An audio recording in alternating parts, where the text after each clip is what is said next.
नमस्कार, स्वागत आप सभी का YouTube channel knowledge TV Haryana. आज सुबह सुबह 6 धमाकेदार घोषणाएं, आदेश, ऐलान।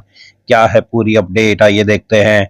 हरियाणा की हर छोटी से बड़ी जानकारी, योजना, घोषणा, आदेश, फैसला, सभी की जानकारी सबसे पहले यहाँ पर मिलती है, तो सब्सक्राइब जरूर कर लें। तो चलिए देखते हैं हरियाणा से 6 बड़ी खबरें, घोषणा, ऐलान। पहली बड़ी घोषणा, हरियाणा के श्रम मंत्री अनिल विज ने श्रमिकों एवं श्रम नियोक्ताओं को आधुनिक डिजिटल सुविधाएं उपलब्ध कराने की दिशा में बड़ा कदम उठाते हुए श्रम मित्र ऐप का शुभारंभ किया है।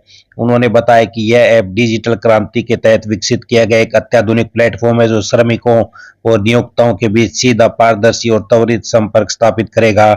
यह ऐप हिंदी, अंग्रेजी और पंजाबी 3 भाषाओं में संचालित किया जाएगा, ताकि अधिक से अधिक श्रमिक एवं नियोक्ता सरलता से इसका लाभ उठा सकें। विज ने बताया कि श्रम मित्र ऐप दैनिक रोजगार उपलब्ध कराने के लिए एक प्रकार से इलेक्ट्रॉनिक एम्प्लॉयमेंट एक्सचेंज के रूप में कार्य करेगा और आने वाले समय में पारंपरिक लेबर चौक व्यवस्था धीरे धीरे समाप्त हो जाएगी। अब श्रमिकों को काम की तलाश में घंटों लेबर चौक पर खड़ा रहने की आवश्यकता नहीं होगी, बल्कि वे घर बैठे अपने मोबाइल फोन के माध्यम से रोजगार के अवसरों की जानकारी प्राप्त कर सकेंगे। श्रम मंत्री ने बताया कि इस ऐप को विशेष रूप से लेबर चौक पर खड़े श्रमिकों को डिजिटल सुविधा उपलब्ध कराने के उद्देश्य से तैयार किया गया है। ऐप में श्रमिक अपनी कार्य कुशलता, अनुभव की विस्तृत जानकारी दर्ज कर सकेंगे, जिसमें राजमिस्त्री, बढ़ई, इलेक्ट्रीशियन, प्लम्बर, माली, पेंटर, वेल्डर सहित विभिन्न ट्रेडों से जुड़े कार्य शामिल हैं। इसके अतिरिक्त नाई, मोची तथा अन्य स्वरोजगार से जुड़े कार्यों का पंजीकरण भी इस प्लेटफॉर्म पर किया जा सकेगा। तो ऐप के जरिए बातचीत भी कर सकेंगे। जिन श्रम नियोक्ताओं को किसी कार्य के लिए श्रमिकों की आवश्यकता होगी, वे भी अपनी जरूरत के अनुसार कार्य का विवरण ऐप पर दर्ज कर सकेंगे। इसके माध्यम से नियोक्ता अपनी आवश्यकता अनुसार कुशल एवं अकुशल श्रमिकों को आसानी और तेजी से खोज सकेंगे। श्रमिक और नियोक्ता दोनों इस ऐप के माध्यम से सीधे आपस में संवाद भी कर सकेंगे। घर बैठे ही दिखेगी काम की उपलब्धता। विज ने कहा कि अब श्रमिक अपने घर बैठे ही यह देख सकेंगे कि किस क्षेत्र में किस प्रकार का कार्य उपलब्ध है, और उन्हें रोजगार के लिए चौक पर जाकर खड़ा होने की आवश्यकता नहीं पड़ेगी। विज ने बताया कि वर्तमान में श्रम विभाग के पास राज्य के सभी लेबर चौकों का विस्तृत डाटा उपलब्ध है तथा प्रदेश में लगभग 135 लेबर चौक संचालित हैं। ये बड़ी अपडेट, श्रम मित्र ऐप लॉन्च किया गया है। आइए अगली बड़ी घोषणा देखते हैं। मुख्यमंत्री नायब सैनिक की अध्यक्षता में हुई शिक्षा विभाग की बैठक में बड़ा फैसला। 24 मई को रविवार है, तो 24 मई से 30 जून तक रहेगा हरियाणा के स्कूलों में ग्रीष्मकालीन अवकाश। वहीं एक और बड़ा फैसला, सरकारी स्कूलों में कोई भी अध्यापक क्लास में नहीं इस्तेमाल कर सकेंगे मोबाइल। तो ये बड़ा आदेश। तो 25 मई से स्कूलों में छुट्टियां रहेंगी। 24 मई को रविवार है, यानी बच्चों को अब शनिवार 23 मई तक स्कूल जाना होगा।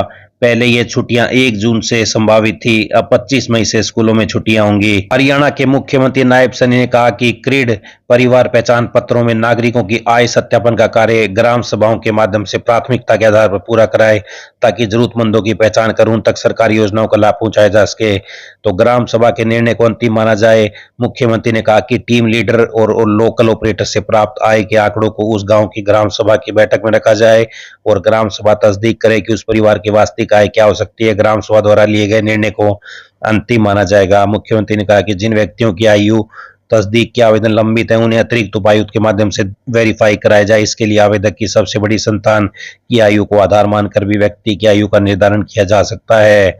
सभी प्रकार की पेंडेंसी को 1 महीने में दूर किया जाए। तो ये पीपीपी में आय सत्यापन का कार्य ग्राम सभाओं के माध्यम से करवाकर पात्र परिवारों को दे लाभ।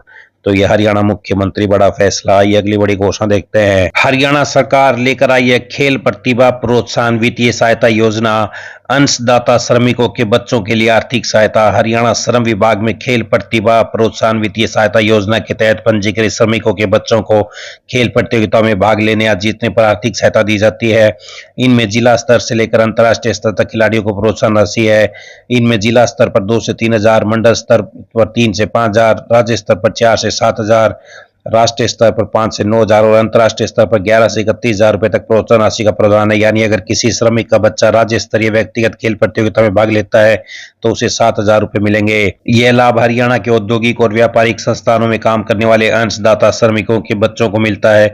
जो बच्चे खेल प्रतियोगिताओं में भाग लेते हैं या स्थान हासिल करते हैं, वे पात्र होंगे। बच्चों के खेल प्रमाण पत्र और जरूरी दस्तावेज जमा करने के बाद सरकार आर्थिक सहायता सीधे योजना के तहत प्रदान करेगी। तो श्रमिक हरियाणा का अंशदाता कर्मचारी होना चाहिए। साथ ही बच्चे के पास मान्यता प्राप्त खेल प्रमाण पत्र हो और आवेदन प्रतियोगिता प्रमाण पत्र जारी होने के 1 वर्ष के भीतर करना जरूरी है।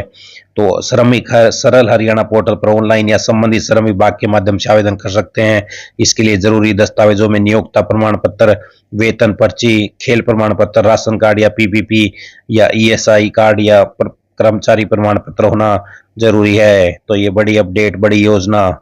आइए अगली बड़ी घोषणा देखते हैं। Punjab and Haryana high court ने पंजाब और हरियाणा की सरकारी स्वास्थ्य सेवाओं की बदस्ती पर कड़ा रुख अपनाते हुए दोनों राज्य सरकारों को बड़ा निर्देश दिया है।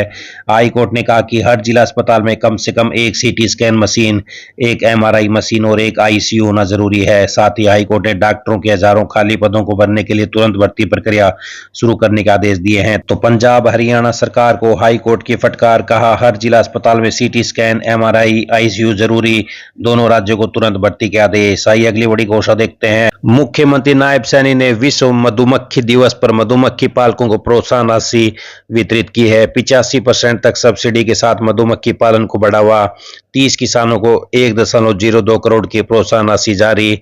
हरियाणा के 3000 से ज्यादा मधुमक्खी पालक नेशनल मधु क्रांति पोर्टल पर रजिस्टर्ड हैं। मधुमक्खी पालन को भावांतर भरपाई और बागवानी बीमा योजना में शामिल किया गया है। तो ये बड़ी अपडेट, बड़ी योजना। तो ये सभी हरियाणा वासियों के लिए बड़ी खबरें, घोषणा, आदेश, ऐलान, पल पल की अपडेट मिलती रहेगी। चैनल को सब्सक्राइब जरूर कर लें। बहुत बहुत धन्यवाद।